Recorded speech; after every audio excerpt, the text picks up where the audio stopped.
Reactions to the car when I do bring it to the shows, to be honest, is quite overwhelming, because when they do come around and see the mirrors and see underneath the rear and everything, it's a total surprise to them that somebody can do this to a boring old tourer.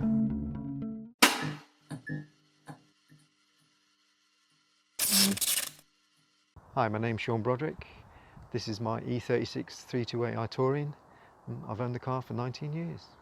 Since I had a BMX, I've always been sort of mechanically minded, and I've always tinkered with things, from building work to mechanical to whatever.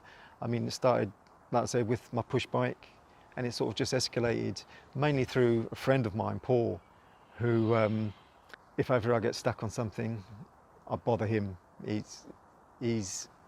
Anything about my motors, he knows. He's an absolute genius when it comes to that. The car's condition when we got it was pretty clean. It was looked after. I think I was the third owner. It became the family car. It's the daily car. My wife used to drive it all the time.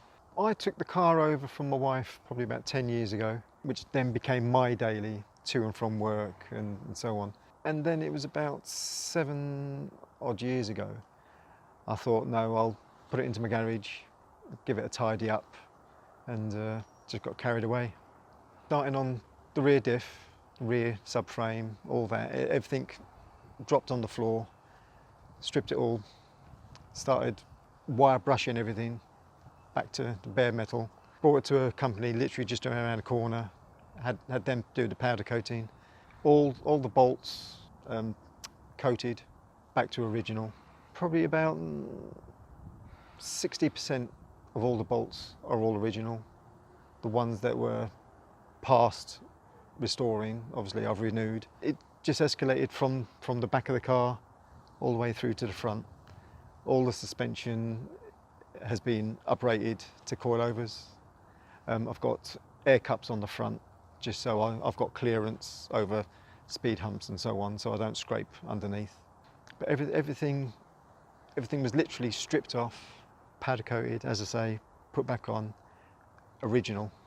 So there's no real heavy modification. Everything has gone back original as possible. Regarding the engine, everything is standard. Apart from the air intake, everything is standard. I've been so lucky regarding the engine, touch wood, no trouble at all. Apart from regular servicing, I've had to do nothing really to it.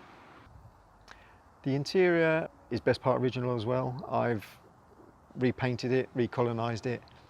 All the plastic panels were stripped. I managed to find an exact colour. Well, it was 3 attempts from a paint company up in Bushy that I managed to get a perfect match colour. So all of them have been repainted. The headlining, I've stripped and recovered the headlining, as that was starting to sag. So that's it really. Everything is standard. The car's paintwork is best part original paint. It's probably about 90% original, apart from the passenger side door where I was living. Some builders dropped a slate, and so obviously that had to be repaired and repainted, but everything else is best part original paint.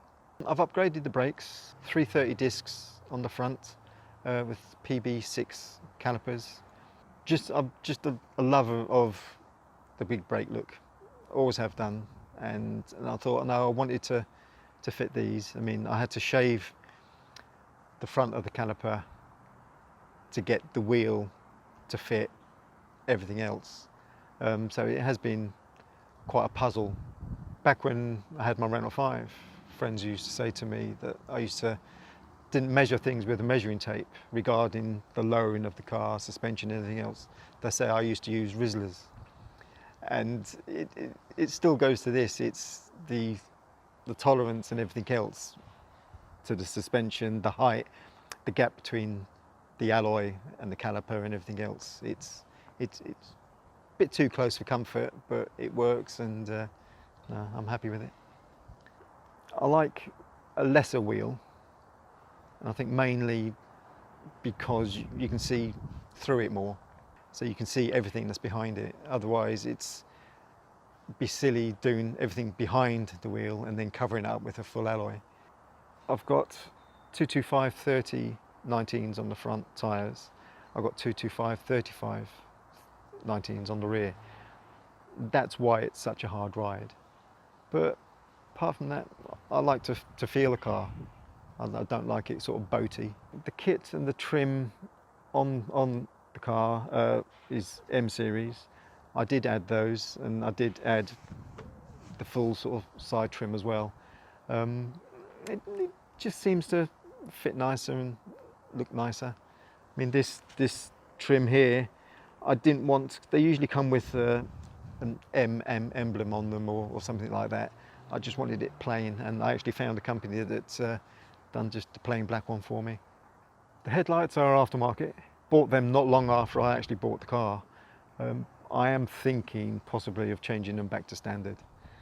But for now, they'll do.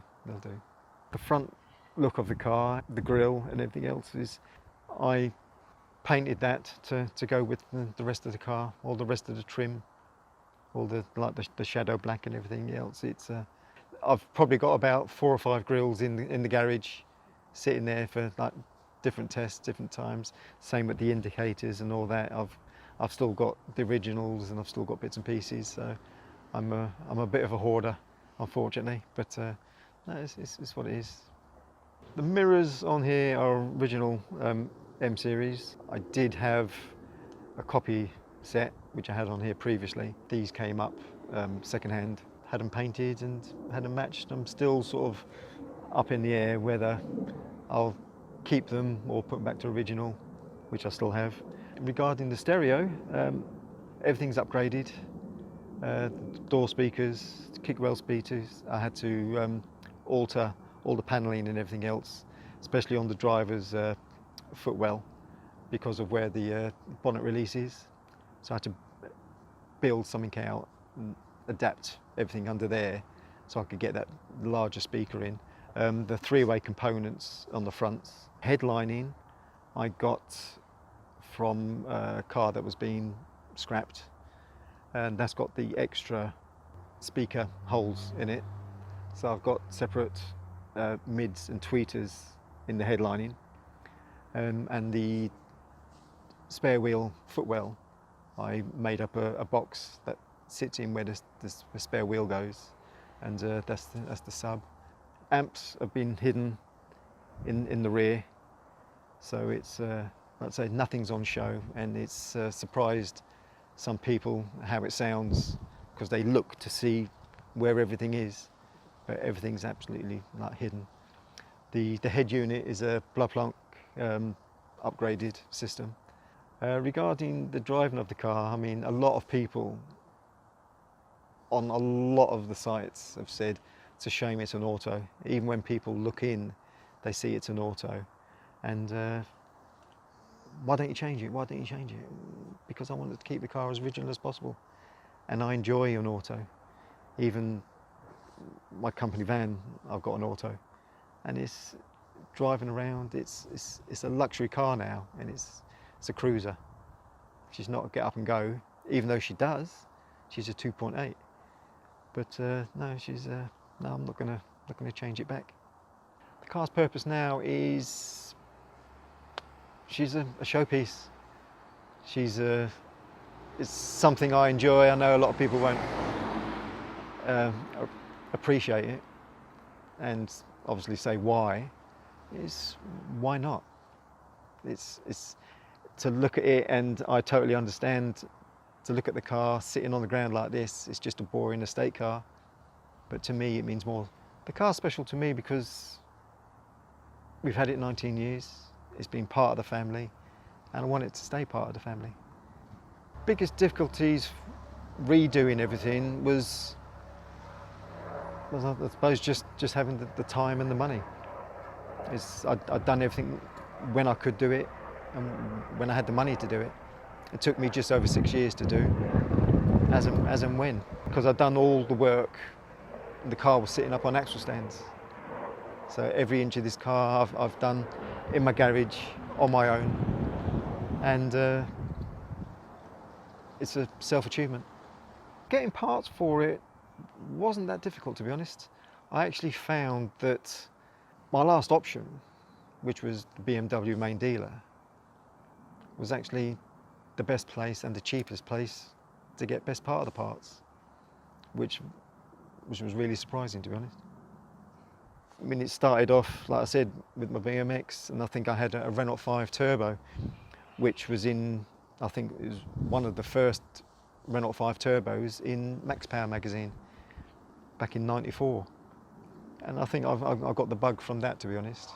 And it's sort of just escalated, and now the opportunity's come for me to have this and do what I've done to it.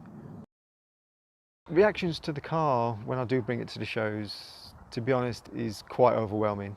It's people walk up and they look around it, and because I put it up on some little stands and put mirrors under it, they think, oh, there's something extra to this. And then I always sit back away from the car and watch people's sort of expressions, and that puts a smile on my face, because when they do come around and see the mirrors and see underneath the rear and everything, that does put a smile on my face, because it's a total surprise to them that somebody can do this to a boring old tourer.